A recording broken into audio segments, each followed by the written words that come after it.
യുവയുടെ ഒരു പുതിയൊരു വീഡിയോയിലേക്ക് എല്ലാവർക്കും സ്വാഗതം.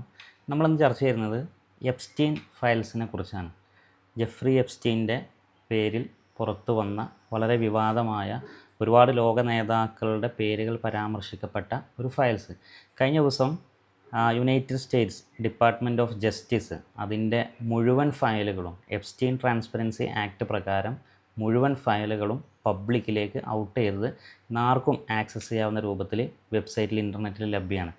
ഏകദേശം 3.5 മില്യൺ പേജുകളാണ് ഇതിൻ്റെ ടോട്ടൽ ഫയൽസിൻ്റെ വലിപ്പം പറയുന്നത്.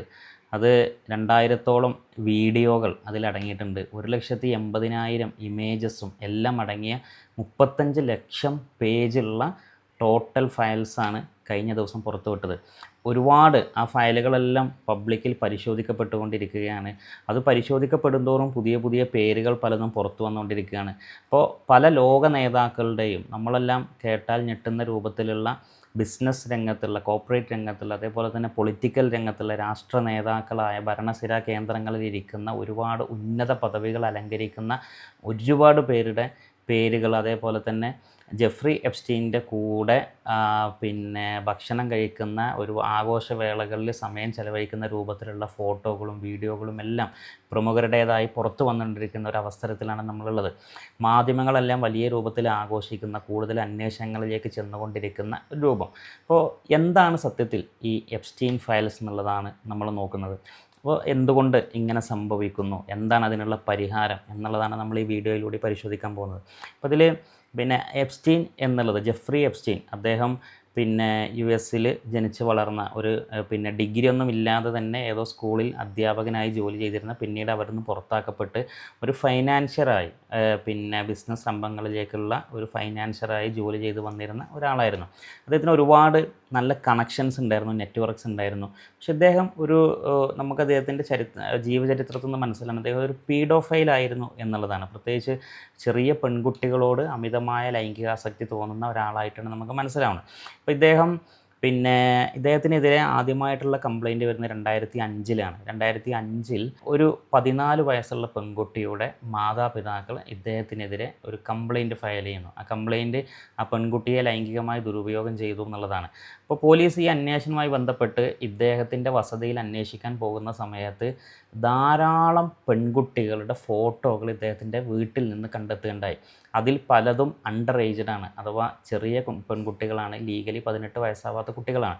അപ്പോൾ ഇങ്ങനെയുള്ള കുട്ടികളുടെ ഒരുപാട് ഫോട്ടോകൾ ഇദ്ദേഹത്തിൻ്റെ വീട്ടിൽ നിന്ന് കണ്ടെടുത്തപ്പോഴാണ് അന്വേഷണം കൂടുതൽ വ്യാപിപ്പിക്കുമ്പോൾ ഞെട്ടിക്കുന്ന വിവരങ്ങൾ പുറത്തു വരുന്നത്. ആ പുറത്തു വരുന്ന വിവരങ്ങൾ എന്ന് വെച്ചാൽ ഈ പെൺകുട്ടികളെ ഉപയോഗിക്കുന്നത് ജെഫ്രി എപ്സ്റ്റീൻ എന്ന ഇദ്ദേഹം മാത്രമല്ല, ഇദ്ദേഹത്തിൻ്റെ കൂടെ പല പ്രമുഖരും ഇതിലേക്ക് വന്നിട്ടുണ്ട് എന്നുള്ളതാണ്. അഥവാ ലോകത്തെ പല പ്രമുഖർക്കും ഇത്തരത്തിലുള്ള പെൺകുട്ടികളെ കാഴ്ചവെക്കുന്ന ഒരു പിമ്പ് കൂടി ആയിരുന്നു ഈ ജെഫ്രി എപ്സ്റ്റീൻ എന്നുള്ള വിവരങ്ങളാണ് ഞെട്ടിക്കുന്ന രൂപത്തിൽ പുറത്തു വരുന്നത്.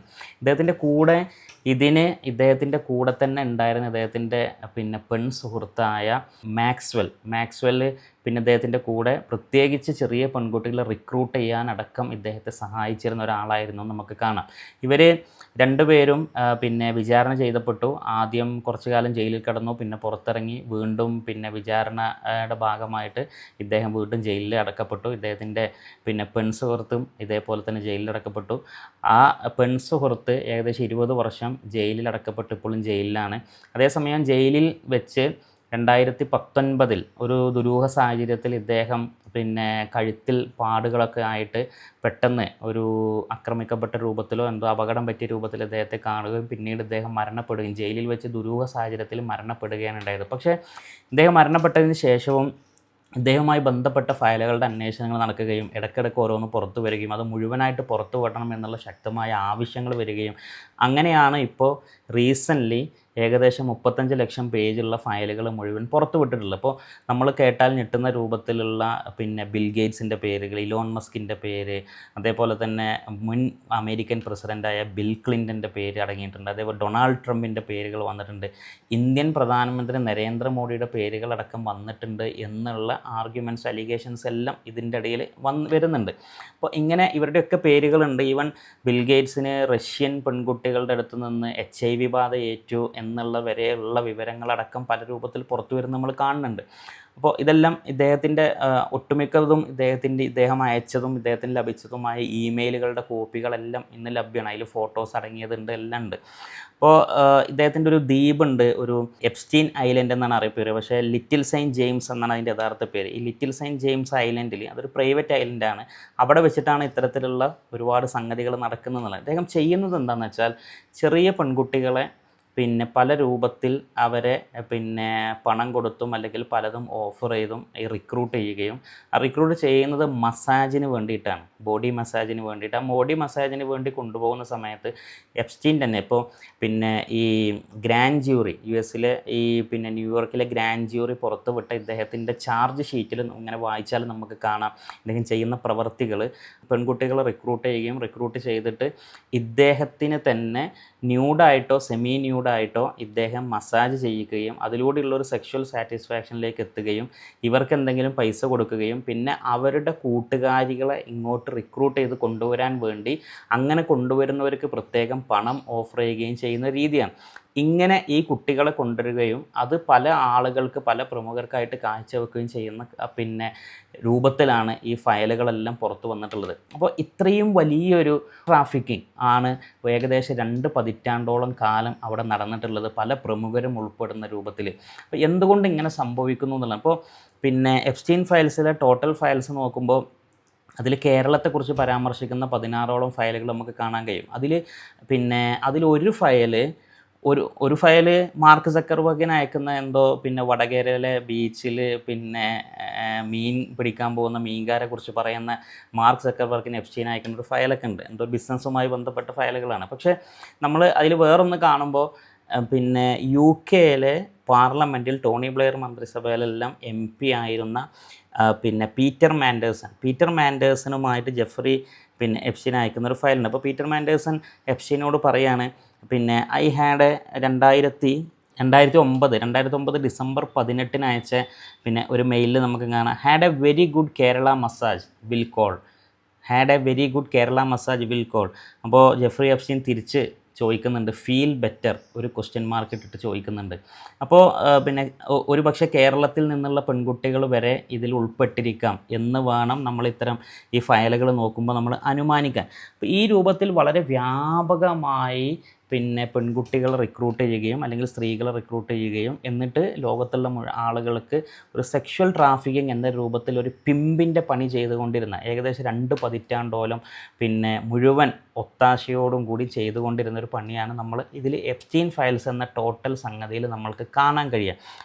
എന്താണ് ടോട്ടൽ എപ്സ്റ്റീൻ ഫയൽസ് എന്നുള്ളത് നിങ്ങൾ നോക്ക്. എന്തുകൊണ്ടാണ് പിന്നെ ഈ രൂപത്തിൽ പിന്നെ പെൺകുട്ടികൾ റിക്രൂട്ട് ചെയ്യപ്പെടുന്നത്, അല്ലെങ്കിൽ പെൺകുട്ടികളുടെ ശരീരത്തിലേക്ക് ഇത്രയും ആക്സസ് കിട്ടുന്നത്, അല്ലെങ്കിൽ പണം കൊടുത്ത് അധികാരത്തിലുള്ള പവറുള്ള ആളുകൾക്ക് ഈ രൂപത്തിൽ പെണ്ണുങ്ങളെ അല്ലെങ്കിൽ സ്ത്രീകളെ ഉപയോഗിക്കാൻ കഴിയുന്നത് എന്നുള്ളതാണ്. അപ്പോൾ ഇതൊരു $multi-billion ഇൻഡസ്ട്രിയാണ്, അഥവാ സെക്സ് ട്രാഫിക്കിംഗ് അല്ലെങ്കിൽ സെക്സ് ടൂറിസം അല്ലെങ്കിൽ പിമ്പ് എന്നൊക്കെ പറഞ്ഞാൽ അതൊരു $multi-billion ഇൻഡസ്ട്രിയാണ്, ഒരു ഹൈലി പ്രോഫിറ്റ് മേക്കിംഗ് ഇൻഡസ്ട്രിയാണ്. അത് പ്രത്യേകിച്ച് ടൂറിസത്തിനോട് ഇൻ്റഗ്രേറ്റ് ചെയ്തുകൊണ്ട്, മൈഗ്രേഷനോട് ഇൻ്റഗ്രേറ്റ് ചെയ്തുകൊണ്ട്, ഇപ്പോഴത്തെ ടെക്നോളജികൾ ഇൻ്റഗ്രേറ്റ് ചെയ്തുകൊണ്ടെല്ലാം വളരെ വ്യാപകമായി നടത്താൻ പറ്റുന്ന ഒരു ബിസിനസ്സാണ്. അപ്പോൾ ഇതിലെന്ന് വെച്ചാൽ ഇപ്പോൾ പ്രോസ്റ്റിറ്റ്യൂഷൻ ഉണ്ട്, പോണോഗ്രഫി ഉണ്ട്, അതേപോലെ തന്നെ സ്ട്രിപ്പ് ക്ലബ്സ് ഉണ്ട്. സ്ട്രിപ്പ് ക്ലബ്സ് എന്ന ക്ലബ്ബുകളിൽ ഇപ്പോൾ ബാറ് ക്ലബ്ബുകളിലെല്ലാം ഡാൻസിങ്ങിന് വേണ്ടിയിട്ട് പിന്നെ പെൺകുട്ടികളെ റിക്രൂട്ട് ചെയ്യുന്ന, ആ ഡാൻസിങ്ങിൻ്റെ ഇടയിൽ അവർ പിന്നെ സ്വാഭാവികമായിട്ടും അതിൻ്റെ ഭാഗമായി അൺഡ്രസ് ചെയ്യുന്ന, ന്യൂഡാകുന്ന, എന്നിട്ട് ആളുകൾക്ക് മുമ്പിൽ അവരെ ഹരം കൊള്ളിക്കുന്ന രൂപത്തിലുള്ള സ്ട്രിപ്പ് ക്ലബ്സിലേക്ക് പിന്നെ റിക്രൂട്ട് ചെയ്യപ്പെടുന്ന, ഇങ്ങനെ പല രൂപത്തിൽ പിന്നെ എസ്കോർട്ട് സർവീസിന് വേണ്ടിയെല്ലാം റിക്രൂട്ട് ചെയ്യപ്പെടുന്ന പെൺകുട്ടികൾ. ഇതൊരു വലിയ ഒരു മാർക്കറ്റാണ്. ഇതിനെ പലപ്പോഴും ഇപ്പോൾ ഇത്തരത്തിലുള്ള പ്രോസ്റ്റിറ്റ്യൂഷൻ എല്ലാം പല രാഷ്ട്രങ്ങളും ലീഗലൈസ് ചെയ്യുന്നത് നമുക്ക് കാണാൻ കഴിയും. ആ ലീഗലൈസ് ചെയ്യുന്നതോടുകൂടി സത്യത്തിൽ ആ രാഷ്ട്രം പോലും ഒരു പിമ്പായി മാറുകയാണ് ചെയ്യുന്നത്. കാരണം പെൺകുട്ടികളെ പിന്നെ ആളുകൾക്ക് കൂട്ടിക്കൊടുക്കുന്നതിന് പിന്നെ കൂടെ നിൽക്കുന്ന ഒരാളായിട്ട് അതിനെ ഈ പ്രോസ്റ്റിറ്റ്യൂഷനെ ലീഗലൈസ് ചെയ്യുമ്പോൾ ഒരു രാഷ്ട്രം പോലും ഒരു പിമ്പായി മാറുകയാണ്. അതിൽ നിന്നുള്ള ഒരു ടാക്സോ ലാഭമോ പറ്റുന്ന ഒരു പങ്കാളിയായിട്ട് രാഷ്ട്രം പോലും മാറുന്ന കാഴ്ചയാണ് നമ്മൾക്ക് കാണാൻ കഴിയുക. അപ്പോൾ പിന്നെ ഒരു കാലത്ത് നടന്നിരുന്നൊരു മിലിറ്ററി പ്രോസ്റ്റിറ്റ്യൂഷൻ ഉണ്ടായിരുന്നു. അപ്പോൾ പട്ടാളക്കാർക്കെല്ലാം യുദ്ധം കഴിഞ്ഞ് വരുമ്പോൾ സുഖിക്കാൻ ആവശ്യമായ രൂപത്തിൽ സ്ത്രീകളെ റിക്രൂട്ട് ചെയ്യണം. അപ്പോൾ പിന്നെ ജപ്പാനിലെ കംഫേർട്ട് വുമണൊക്കെ അതിൻ്റെ ഒരു വലിയ ഉദാഹരണമാണ് സെക്കൻഡ് വേൾഡ് വാറിൻ്റെ സമയത്ത്. അപ്പോൾ അതേപോലെ ഈ പട്ടാളക്കാർക്ക് അത് പിന്നെ എപ്പോഴും പിന്നെ സെക്സ് ട്രാഫിക്കിങ്ങിന് വേണ്ടി ഉപയോഗിക്കപ്പെടുന്ന സ്ത്രീകൾ അത് പലപ്പോഴും ഒരു പിന്നെ സൗത്ത് ഈസ്റ്റ് നിന്നുള്ള അല്ലെങ്കിൽ പിന്നെ ഏഷ്യൻ ഭാഗത്തു നിന്നുള്ള തായ്ലൻഡ് പോലെ വിയറ്റ്നാം പോലെ ഇങ്ങനെയുള്ള ഫിലിപ്പീൻസ് പോലെയുള്ള രാജ്യങ്ങളിൽ നിന്ന് റിക്രൂട്ട് ചെയ്യപ്പെടുന്ന റിച്ചർ കൺട്രിയിലേക്ക് റിക്രൂട്ട് ചെയ്യപ്പെടുന്നതാണ് നമുക്ക് എപ്പോഴും കാണാൻ കഴിയുക. ഒരു ഈസ്റ്റ് പുവർ കൺട്രീസിൽ നിന്ന് ഒരു വെസ്റ്റ് പിന്നെ റിച്ചർ കൺട്രീസിലേക്ക് റിക്രൂട്ട് ചെയ്യപ്പെടുന്ന അല്ലെങ്കിൽ അവിടുത്തെ ഒരു വെസ്റ്റേൺ കൺട്രീസിലെ റിച്ച് ആയിട്ടുള്ള ആളുകൾ എപ്പോഴും പണം കൊടുത്ത് വാങ്ങുന്ന ഒരു ബോഡിയായി ഒരു ഇൻഡസ്ട്രി ആയിട്ട് ഇൻഡസ്ട്രിയിലെ ഒരു ഒബ്ജക്റ്റായിട്ട് ഈ പുവർ കൺട്രിയിലെ അല്ലെങ്കിൽ പാവപ്പെട്ട രാഷ്ട്രങ്ങളിലെ സ്ത്രീകൾ മാറുന്നത് നമുക്ക് ഈ ടോട്ടൽ ഇൻഡസ്ട്രി എടുത്തു നോക്കിയാലും നമ്മൾക്ക് കാണാൻ കഴിയും. ഇവിടെ പിന്നെ ചോയ്സ് എന്നുള്ളൊരു സംഗതി ഇല്ല. സാധാരണ ഇപ്പോൾ ഫെമിനിസ്റ്റുകളൊക്കെ പിന്നെ ലിബറൽ ഫെമിനിസ്റ്റുകൾ പ്രത്യേകിച്ച് മുന്നോട്ട് വന്ന് പറയാറുണ്ട്, പിന്നെ ശരീരം കൊടുക്കുന്നത് ഞങ്ങളെ കൺസെൻറ്റോട് കൂടിയാണ്, സെക്സ് വർക്ക് എന്നുള്ളത് വുമൺ എംപവറിന് വേണ്ടിയിട്ടുള്ളതാണ്. അപ്പോൾ പിന്നെ അത് ഓരോരുത്തരുടെ ചോയ്സാണ്. മറ്റേതൊരു ജോലിയും പോലെ അവർക്കും ആ ജോലിയിൽ അഭിമാനിക്കാവുന്നതാണ്. അവരെ പ്രോസ്റ്റിറ്റ്യൂട്ട് എന്ന് വിളിക്കരുത്, അവരൊരു വർക്ക് ചെയ്യുകയാണ്, അവരൊരു സെക്സ് വർക്കറാണ് എന്ന രൂപത്തിൽ പിന്നെ അതിനെ ഒരു വർക്കായി ഒരു ലേബറിൻ്റെ ഗണത്തിൽപ്പെടുത്തിക്കൊണ്ട് അത് ഒരു വിമൺ എംപവറിൻ്റെ ഭാഗമായി അതിനെ പരിഗണിക്കണം എന്നുള്ളത് ഈ ഒരു പ്രോ സെക്സ് വർക്ക് ഫെമിനിസ്റ്റുകൾ അല്ലെങ്കിൽ ലിബറൽ ഫെമിനിസ്റ്റുകൾ വ്യാപകമായി വാദിക്കുന്നത് നമുക്ക് കാണാൻ കഴിയും. ഈവൻ പോണോഗ്രഫി പോലും ഇപ്പോൾ എത്തിക്കൽ പോൺ എന്ന് പറഞ്ഞിട്ട് സ്ത്രീകളെയും കുട്ടികളെയും ഉപയോഗിച്ചുള്ള പോണോഗ്രഫിക്ക് പോലും സപ്പോർട്ട് ചെയ്യുന്ന ലിബറൽ ഫെമിനിസ്റ്റിൽ നമുക്ക് കാണാം. എത്തിക്കൽ പോൺ എന്നുള്ള രൂപത്തിൽ പെണ്ണിന് ഈക്വലായിട്ടുള്ള പേയ്മെൻറ്റ് കൊടുത്തുകൊണ്ട് ഈക്വലായിട്ടുള്ള അവസരങ്ങൾ കൊടുത്തുകൊണ്ട് ആ പോണുകൾ പോലും അത് it's A form of expression അല്ലെങ്കിൽ ഒരു ക്രിയേറ്റീവ് വർക്കാണ് എന്ന രൂപത്തിൽ വരെ അത് അവരുടെ ചോയ്സ് ആണെന്നുള്ള രൂപത്തിൽ പറയുന്നത് നമുക്ക് കാണാം. പക്ഷേ ഇവിടെയൊക്കെ സംഭവിക്കുന്നത് എന്താ വെച്ചാൽ പെണ്ണിൻ്റെ ശരീരത്തിലേക്കുള്ള ആക്സസ് എളുപ്പമാക്കുകയാണ് ചെയ്യുന്നത്. ഇപ്പോൾ റാഡിക്കൽ ഫെമിനിസ്റ്റുകൾ എടുത്ത് നോക്കിയാൽ ഇപ്പോൾ ഇതിൻ്റെ ഈ പിന്നെ ഫെമിനിസ്റ്റുകളുടെയൊക്കെ ഉള്ള ഒരു പ്രശ്നം അത് ഒന്നെങ്കിൽ അങ്ങേ എക്സ്ട്രീമിൽ പോയി നിൽക്കും അല്ലെങ്കിൽ ഇപ്പുറത്തെ എക്സ്ട്രീമിൽ വന്ന് നിൽക്കും. ഇപ്പോൾ ലിബറൽ ഫെമിനിസ്റ്റുകൾ ഒരു അറ്റത്താണ്, നമ്മൾ പിന്നെ എന്തും ശരീരത്തിൻ്റെ ചോയ്സ് അനുസരിച്ച് എന്തും ചെയ്യാം എന്നുള്ളതും ഒരു സെക്ഷൽ ലിബറേഷനാണ് നമ്മളുടെ ഫ്രീഡം എന്നുള്ളതുമൊക്കെ വാദിക്കുമ്പോൾ റാഡിക്കൽ ഫെമിനിസ്റ്റുകൾ പറയുന്നത് ഇത് മുഴുവൻ പാട്രിയാർക്കിയാണ്, ആണിൻ്റെ മുമ്പിൽ നമ്മൾ എന്ത് ചെയ്താലും അതെല്ലാം പുരുഷാധിപത്യത്തിന് നമ്മൾ കീഴൊതുങ്ങലാണ് എന്നുള്ളതാണ്. പക്ഷേ ഇതിൻ്റെ മധ്യത്തിലുള്ളൊരു സ്ഥലത്ത് നിൽക്കാൻ ഇപ്പോഴും ഇവർക്ക് കഴിയുന്നില്ല എന്നുള്ളതാണ്. അപ്പോൾ റാഡിക്കൽ ഫെമിനിസ്റ്റുകൾ ഇതിനെ തന്നെ എതിർക്കുന്നത് നമുക്കാണ്. അപ്പോൾ പിന്നെ ഓസ്ട്രേലിയയിൽ നിന്നുള്ള റാഡിക്കൽ ഫെമിനിസ്റ്റായ ജെഫ്രി ഷെ പിന്നെ പുസ്തകമുണ്ട് ഇൻഡസ്ട്രിയൽ വജൈന 2009 പുറത്തിറങ്ങിയെന്ന് പറഞ്ഞു. ഇൻഡസ്ട്രിയൽ വജൈനയിൽ പറയുന്നത് എങ്ങനെയാണ് പെണ്ണിൻ്റെ ശരീരം വ്യാവസായികവൽക്കരിക്കപ്പെടുന്നത് എന്നുള്ളതാണ്. അപ്പോൾ അതിൽ അവർ പ്രധാനമായിട്ടും പറയുന്നതാണ് എപ്പോഴും പിന്നെ സെക്ഷൽ റവല്യൂഷൻ, പ്രത്യേകിച്ച് 1970-കളിൽ പിന്നെ അമേരിക്കയിൽ രൂപം കൊണ്ട സെക്ഷൽ റവല്യൂഷൻ എല്ലാം അത് സത്യത്തിൽ സംഭവിച്ചത് എന്താണെന്ന് വെച്ചാൽ പെൺ ശരീരത്തിലേക്ക് ആണിനുള്ള ആക്സസ് കൂടി എളുപ്പമാക്കി കൊടുത്തു എന്നുള്ളതാണ്. അതുവരെ 1950-60 വരെ ഫാമിലി സിസ്റ്റം വളരെ സ്ട്രക്ചേർഡായിട്ട് മുന്നോട്ട് പോയിരുന്ന US-ൻ്റെ പിന്നെ ഒരു സോഷ്യൽ ഓർഡറിൽ അവിടെ സെക്ഷൽ റവല്യൂഷൻ വരുന്നതോടുകൂടി ആണിനെ സംബന്ധിച്ച് പെണ്ണിൻ്റെ ശരീരത്തിലേക്കുള്ള ആക്സസ് എളുപ്പമാക്കിയെന്നാണ്. അവിടെ പെണ്ണിനെ പറഞ്ഞ് പഠിപ്പിക്കുന്നത് അത് ഞങ്ങളുടെ സ്വാതന്ത്ര്യമാണോ എന്നുള്ളതാണ്. ഈ രൂപത്തിൽ എപ്പോഴും ഈ സെക്ഷൽ റവല്യൂഷൻ്റെ ഒരു ആഫ്റ്റർ എഫക്റ്റ് നോക്കുമ്പോൾ അധികാരമുള്ള ആണിന് എപ്പോഴും പെണ്ണിൻ്റെ ശരീരത്തിലേക്കുള്ള ആക്സസ് എളുപ്പമാക്കി കൊടുത്തു എന്നുള്ളതാണ്. അതിൻ്റെ ഭാഗമായിട്ടാണ് ഇതെല്ലാം നമുക്ക് കാണാൻ കഴിയുക. കാരണം ഈ രൂപത്തിൽ റിക്രൂട്ട് ചെയ്യപ്പെടുന്ന ആളുകളെല്ലാം അവർ സാമ്പത്തികമായി ചിലപ്പോൾ പിന്നോട്ടുണ്ടാവും, പ്രയാസം ഉണ്ടാവും, ഫാമിലി സ്ട്രക്ചറിൽ പ്രശ്നം ഉണ്ടാവും.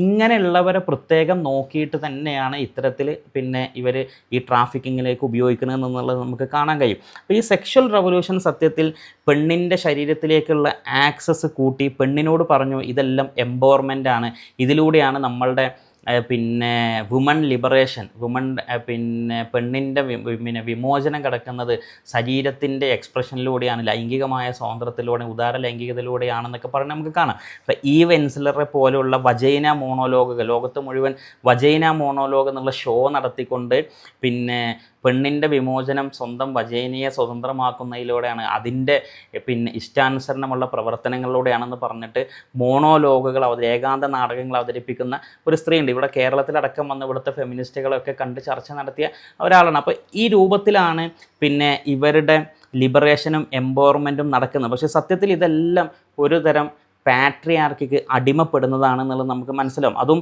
ആ പാട്രിയാർക്കി എന്നുള്ളത് ഒരു അങ്ങേയറ്റത്തെ ഒരു ഇൻസ്റ്റിറ്റ്യൂഷനലൈസ് ചെയ്ത ഒരു പാട്രിയാർക്കി, ആ പാട്രിയാർക്കിക്ക് അടിമപ്പെടുന്നതാണ് നമ്മൾ ഇതിലെല്ലാം കാണുന്നത്. അതിൻ്റെ ഒരു ഭാഗമാണ് സത്യത്തിൽ എപ്സ്റ്റീൻ ഫയൽസിനടക്കം ഉണ്ടാക്കുന്നത് എന്നുള്ളതാണ്.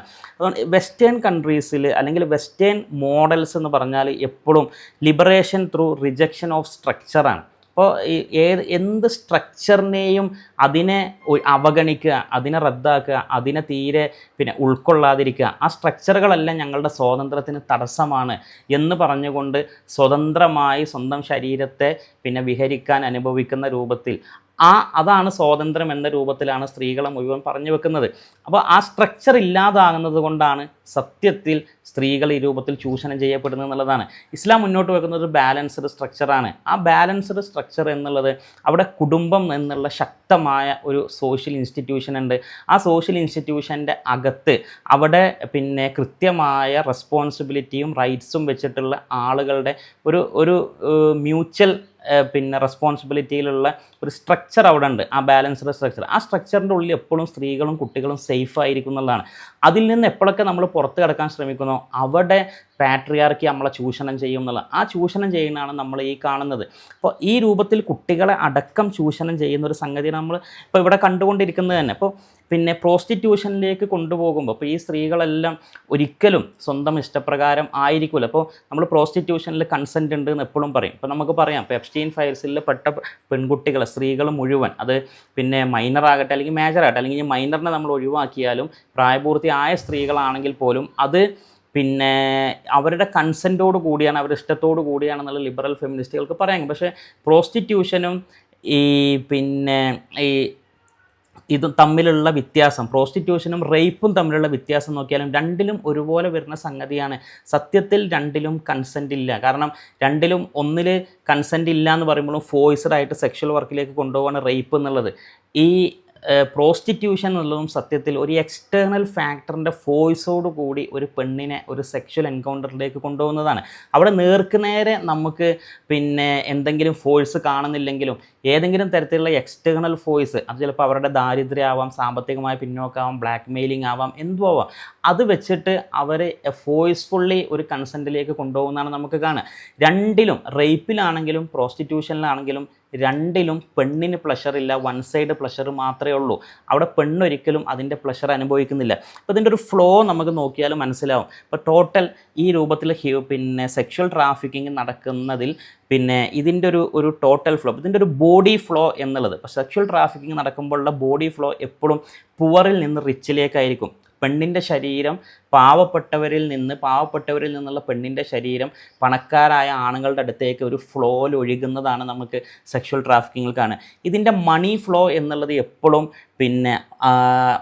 പണക്കാരായ ആളുകളിൽ നിന്ന്, അവരിൽ നിന്ന് ഒന്ന് ഡയറക്റ്റ് ഈ സ്ത്രീകളിലേക്ക് പണം പോകുന്നില്ല. പലപ്പോഴും പോകുന്നത് നമ്മൾ കാണുക ഒന്ന് പിമ്പിലേക്കാണ്, ഏജൻസികളിലേക്കാണ്, ബാറുകളിലേക്കാണ്, സ്റ്റേറ്റിലേക്കാണ്, ഇങ്ങനെ പോകും. അതിൻ്റെ ഒരു ഭാഗം മാത്രമാണ് ഈ സെക്ഷൽ ട്രാഫിക്കിങ്ങിൽ ഈ സ്ത്രീകൾക്ക് കിട്ടുന്നതാണ്. ഇതിൻ്റെ പ്ലഷറിൻ്റെ ഫ്ലോ എന്നുള്ളത് എപ്പോഴും പുരുഷനിലേക്കാണ്, സ്ത്രീകളിലേക്ക് ഇതിൻ്റെ പ്ലഷർ ഫ്ലോ കിട്ടുന്നില്ല. എന്നാൽ ഇതിൻ്റെ ഹാം ഫ്ലോ, ഇതുണ്ടാക്കുന്ന എല്ലാ കെടുതികളും എല്ലാ പ്രയാസങ്ങളുടെയും ഫ്ലോ എന്നുള്ളത് സ്ത്രീയിലേക്ക് മാത്രമാണ്. ആണിനവിടെ യാതൊരു പ്രയാസങ്ങളും ഇല്ല. ഇത് സത്യത്തിൽ ഇസ്ലാം മുന്നോട്ട് വെക്കുന്നത് വെച്ചാൽ ഒരു അക്കൗണ്ടബിലിറ്റി ഇല്ലാത്തൊരു ബന്ധം, കരാറില്ലാത്തൊരു ബന്ധം, അതിലെപ്പോഴും പെണ്ണ് സഫർ ചെയ്യും എന്നുള്ളതാണ്. ഏതെങ്കിലും ആൺപെൺ ബന്ധങ്ങൾ നിലനിൽക്കുന്നുണ്ടെങ്കിൽ അവിടെ കരാറില്ലെങ്കിൽ അവിടെ അക്കൗണ്ടബിലിറ്റി ഇല്ല എന്നാണ് അർത്ഥം. ആ അക്കൗണ്ടബിലിറ്റി ഇല്ലാത്ത ബന്ധത്തിൽ എപ്പോഴും പെണ്ണ് സഫർ ചെയ്തുകൊണ്ടിരിക്കും. ഈ രൂപത്തിലായിരിക്കും നമ്മൾ സ്ട്രക്ചറിനെ റിജക്റ്റ് ചെയ്താൽ, നമ്മളൊരു സോഷ്യൽ ആയിട്ടുള്ളൊരു മോറൽ സ്ട്രക്ചറിനെ നമ്മൾ റിജക്റ്റ് ചെയ്താൽ, നമ്മളൊരു ഫാമിലി സ്ട്രക്ചറിനെ നമ്മൾ റിജക്റ്റ് ചെയ്താൽ അവിടെ എല്ലാം പെണ്ണ്, സ്ത്രീ അല്ലെങ്കിൽ പെൺകുട്ടികൾ ചൂഷണം ചെയ്യപ്പെടുന്നുള്ളതിന് യാതൊരു തടസ്സവും ഉണ്ടാവില്ല ചൂഷണം ചെയ്യപ്പെടാൻ. അപ്പോൾ ഇവിടെ ഇതിൻ്റെ ഒരു സൊല്യൂഷൻ എന്നുള്ളത് പലപ്പോഴും നമ്മൾ ഇത്തരം സെക്ഷൽ ട്രാഫിക്കിംഗ് എല്ലാം നടക്കുമ്പോൾ അതിൻ്റെ സൊല്യൂഷനിലേക്ക് പോകുമ്പോൾ അതിൻ്റെ 2 ഫാക്ടേഴ്സിന് നമ്മൾ മനസ്സിലാക്കണം. ഒന്ന് അതിൻ്റെ പുഷ് ഫാക്ടേഴ്സാണ്, രണ്ട് അതിൻ്റെ പുൾ ഫാക്ടേഴ്സാണ്. ഇപ്പോൾ പുഷ് ഫാക്ടേഴ്സിലാണ് സത്യത്തിൽ എപ്പോഴും ഗവൺമെൻറ്റും കാര്യങ്ങളൊക്കെ ഇടപെടുക. ഇപ്പോൾ എന്തുകൊണ്ട് ഇത്തരം ഒരു പുഷ് ഉണ്ടാകുന്നു എന്നുള്ളതാണ്. അപ്പോൾ ആ പുഷ് ഫാക്ടേഴ്സ് നോക്കുമ്പോൾ ഇപ്പോൾ ദാരിദ്ര്യം പിടിച്ച രാജ്യത്തു നിന്ന് വരുന്ന സ്ത്രീകൾ, അതല്ലെങ്കിൽ അവരുടെ അൺഎംപ്ലോയ്മെൻറ്റ്, അല്ലെങ്കിൽ ഈ രൂപത്തിലുള്ള സാധനങ്ങളിലേക്കാണ് നമ്മളുടെ പരിഹാരങ്ങൾ പോവുക. അതേപോലെ തന്നെ ഹ്യൂമൻ ട്രാഫിക്കിങ്ങിൽപ്പെട്ട ഇരകൾക്കുള്ള റീഹാബിലിറ്റേഷൻ, അതല്ലെങ്കിൽ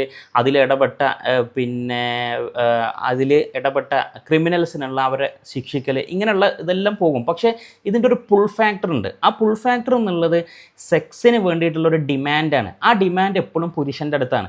ആ പുരുഷൻ്റെ അടുത്തുള്ള ഡിമാൻഡ് ഇതിൻ്റെ ഒരു മെയിൻ പുൾ ഫാക്ടറാണ്. ആ പുൾ ഫാക്ടറിനെ അതാണ് ഇതിൻ്റെ റൂട്ട് കോസ് എന്നുള്ളത്. അതിനെ പരിഹരിക്കാതെ ഒരിക്കലും ഇത്തരം എപ്സ്റ്റീൻ ഫയൽസുകൾ നിലക്കാൻ പോകുന്നില്ല എന്നുള്ളതാണ്. അപ്പോൾ UN-ൻ്റെ 2000 ഇറങ്ങിയ ഒരു പ്രോട്ടോക്കോൾ ഉണ്ട്. ഇറ്റലിയിലെ പാലർമോയിൽ വെച്ച് നടന്ന UN റെഗുലേഷൻ്റെ റെസൊല്യൂഷൻ ഭാഗമായിട്ട് വന്ന ഒരു റെസൊല്യൂഷൻ പ്രോട്ടോക്കോളാണ്. ആ പ്രോട്ടോക്കോളിൽ അതിൽ കൃത്യമായിട്ട് പറയുന്നത് നമുക്ക് കാണാം. ഇപ്പോൾ protocol to prevent, suppress and punish trafficking in persons especially women and children, supplementing the United Nations convention against transnational organised crime. ഇപ്പോൾ രാജ്യത്ത് നിന്ന് മൈഗ്രേറ്റ് ചെയ്ത് മറ്റൊരു രാജ്യത്തേക്ക് കൊണ്ടുപോയിക്കൊണ്ടുള്ള ഈ സെക്ഷൽ ട്രാഫിക്കിംഗ്, പ്രത്യേകിച്ച് സ്ത്രീകളും കുട്ടികളെയും അടങ്ങുന്ന ഈ സെക്ഷൽ ട്രാഫിക്കിങ്ങിനെ പ്രിവെൻറ്റ് ചെയ്യാനുള്ളൊരു പ്രോട്ടോകോൾ നൽകണം. അതിൽ പറയുന്നൊരു വാക്കുണ്ട്, ഇപ്പോൾ ടു ഡിസ്കറേജ് ദ ഡിമാൻഡ്.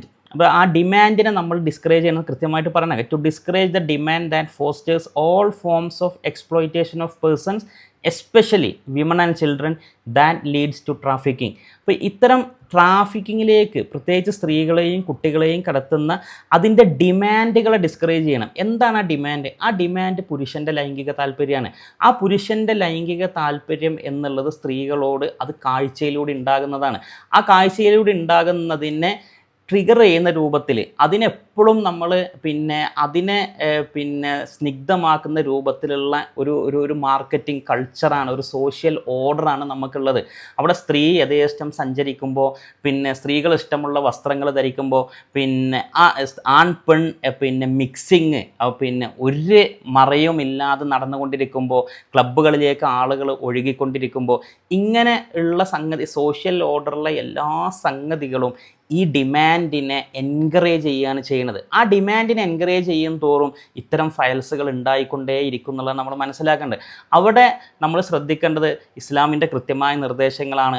ആണിനോട് കൃത്യമായിട്ട് പറയുന്നുണ്ട് നോട്ടം താഴ്ത്തണം എന്നുള്ളത്, പെണ്ണിനോട് കൃത്യമായിട്ട് പറയുന്നുണ്ട് നോട്ടം താഴ്ത്തണം എന്നുള്ളത്, രണ്ടു പേരോടും കൃത്യമായിട്ട് പറയുന്നുണ്ട് അവരുടെ പ്രൈവറ്റ് പാർട്സ് സൂക്ഷിക്കണം എന്നുള്ളത്, സ്ത്രീകളോട് പ്രത്യേകമായിട്ട് പറയുന്നുണ്ട് അവരുടെ സൗന്ദര്യം, അവരുടെ അലങ്കാരങ്ങൾ പുറത്ത് കാണിക്കാതെ മറച്ച് വെക്കണം എന്നുള്ളത്.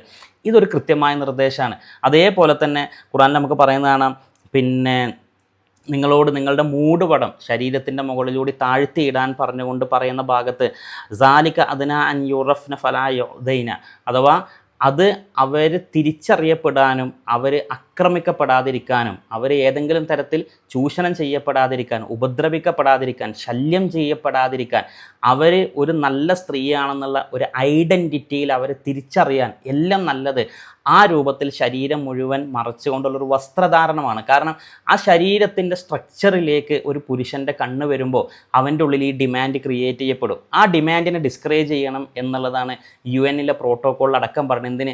ഈ ട്രാഫിക്കിങ് നിൽക്കാൻ വേണ്ടിയിട്ട്. അതല്ലെങ്കിൽ ഇത്തരത്തിലുള്ള ആളുകളുടെ കയ്യിലേക്ക് ഒഴുകുന്ന സ്ത്രീ ശരീരങ്ങൾ ഇനിയും ലോകത്തിൻ്റെ പല ഭാഗത്ത് കൂടിക്കൊണ്ടിരിക്കുന്നുള്ളത് നമ്മൾ മനസ്സിലാക്കുക. അപ്പോൾ ഈ രൂപത്തിലാണ് എപ്സ്റ്റീൻ ഫയൽസ് നമ്മുടെ മുമ്പിൽ തുറന്നു തരുന്ന ഒരു വലിയ പാഠം നമ്മൾ മനസ്സിലാക്കുക. ഇപ്പോൾ സെക്ഷൽ ഫ്രീഡമാണ് നമുക്ക് സംരക്ഷണം തരുന്നത്, നമുക്ക് സ്വാതന്ത്ര്യം നൽകുന്നത് എന്നായിരുന്നുവെങ്കിൽ സെക്ഷൽ ഫ്രീഡം 1970, 60-കൾക്ക് ശേഷം 70-കളിലും 80-കളിലും 90-കളിലും അമേരിക്കയിൽ വലിയ രൂപത്തിൽ ആഘോഷിക്കപ്പെട്ട ഈ സെക്ഷൽ റെവല്യൂഷൻ, ആ സെക്ഷൽ റെവല്യൂഷനിലൂടെ ഞങ്ങൾ അനുഭവിക്കുന്ന ഫ്രീഡം എന്ന് പറഞ്ഞ് സ്ത്രീകളെല്ലാം മുന്നോട്ട് വന്ന ആ സെക്ഷൽ ഫ്രീഡം നമുക്ക്, അല്ലെങ്കിൽ ആ സെക്ഷൽ ലിബറേഷൻ നമുക്കൊരു വലിയ സ്വാതന്ത്ര്യം തുറന്നു തരുമായിരുന്നുവെങ്കിൽ ഇന്ന് ലോകത്തെ ഏറ്റവും ലിബറേറ്റഡ് ആയൊരു സൊസൈറ്റിയായി നമ്മളെല്ലാം കാണുന്ന US-ൽ എന്തുകൊണ്ട് ഇത്തരം എപ്സ്റ്റീൻ ഫയൽസുകൾ ഉണ്ടായിക്കൊണ്ടേ ഇരിക്കുന്നു എന്നുള്ളൊരു ചോദ്യം അവിടെ ബാക്കിയാണ്. അപ്പോൾ ഇനിയും ഇനിയും നമ്മുടെ മുമ്പിൽ എപ്സ്റ്റീൻ ഫയൽസുകൾ ഇല്ലാതിരിക്കാൻ നമ്മൾ കൃത്യമായ സ്ട്രക്ചറുകളിലേക്ക് മടങ്ങണം, മോറൽ സ്ട്രക്ചറിലേക്ക് മടങ്ങണം, ഫാമിലി സ്ട്രക്ചറിലേക്ക് മടങ്ങണം എന്നുള്ളതാണ്. അതല്ലെങ്കിൽ ഏതെങ്കിലും രൂപത്തിൽ ഇപ്പോൾ ഇന്ന് നമ്മൾ കേരളത്തിൽ കാണുന്ന, കേരളത്തിലടക്കം നമ്മൾ പിന്നെ സ്ത്രീകൾക്കിടയിൽ ആണുങ്ങൾക്കിടയിൽ എല്ലാം hookup culture, one night stand, friend with benefit, ഇതെല്ലാം വളരെ വ്യാപകമാണ്. പ്രത്യേകിച്ച് സിറ്റികളിൽ വളരെ വ്യാപകമാണ്. ആരെങ്കിലും ഇപ്പോൾ കോളിങ് നമ്മൾ കാണുന്നുണ്ട്, പിന്നെ പല ആപ്പുകളും പിന്നെ രാത്രിയിൽ ചാറ്റ് ചെയ്ത് സംസാരിക്കാനുള്ളത്. സ്ത്രീകൾ ഒരു ഭാഗത്ത് സ്ത്രീ ഉണ്ടാവും, ഒരു ഭാഗത്ത് പുരുഷനുണ്ടാവും. അവിടെ സ്ത്രീകൾക്കാണെങ്കിൽ ആ സംസാരിക്കുന്നതിന് ഇങ്ങോട്ട് പൈസ കിട്ടും, ആണുങ്ങൾക്ക് അങ്ങോട്ട് പൈസ കൊടുക്കണം. അപ്പോൾ രാത്രി മുഴുവൻ ഇരുന്ന് സെക്ഷൽ ചാറ്റ് ചെയ്താൽ രാത്രി മുഴുവൻ അത്യാവശ്യം പൈസ സമ്പാദിക്കാം. അതിനു വേണ്ടി ഇറങ്ങിത്തിരിക്കുന്ന മലയാളി പെൺകുട്ടികൾ, മലയാളത്തിലടക്കമുള്ള ആപ്പുകൾ ഇപ്പോൾ നമുക്ക് കാണാൻ കഴിയും. ഇപ്പോൾ ഇതിലൂടെ എല്ലാം സംഭവിക്കുന്നത് പെണ്ണിൻ്റെ ശരീരം ഈ രൂപത്തിൽ ട്രാഫിക്കിംഗ് ചെയ്യപ്പെടുകയാണ്, അതല്ലെങ്കിൽ ചൂഷണം ചെയ്യപ്പെടുന്നത് നമുക്ക് കാണാൻ കഴിയും. ആണിന് പെൺ ശരീരത്തിലേക്കുള്ള ആക്സസ് കൂടിക്കൊണ്ടിരിക്കുകയാണ്. ഇങ്ങനെ എന്തെങ്കിലും ഒന്നിൽ നമ്മൾ പെട്ടിട്ടുണ്ടെങ്കിൽ, ഏതെങ്കിലും വൺ നൈറ്റ് സ്റ്റാൻഡിൽ, ഏതെങ്കിലും ഫ്രണ്ട് വിത്ത് ബെനിഫിറ്റിൽ, ഏതെങ്കിലും പിന്നെ ഹുക്കപ്പ് നമ്മൾ പെട്ടിട്ടുണ്ടെങ്കിൽ, ഇങ്ങനത്തെ ഏതെങ്കിലും സെക്ഷൽ ചാറ്റിങ്ങിൽ നമ്മൾ പെട്ടിട്ടുണ്ടെങ്കിൽ, നമ്മൾ മനസ്സിലാക്കുക, നമ്മൾ എപ്സ്റ്റീൻ ഫയൽസ് പോലെ ഏതോ ഒരു ഫയൽസിലെ ഒരു പേജിലെ അംഗമായി നമ്മൾ മാറുകയാണ് എന്നുള്ളത്. പുതിയൊരു വീഡിയോ നമുക്ക് കാണാം. വീണ്ടും അടുത്ത വീഡിയോയിൽ കാണുന്നവരെ അസ്സലാമു അലൈക്കും.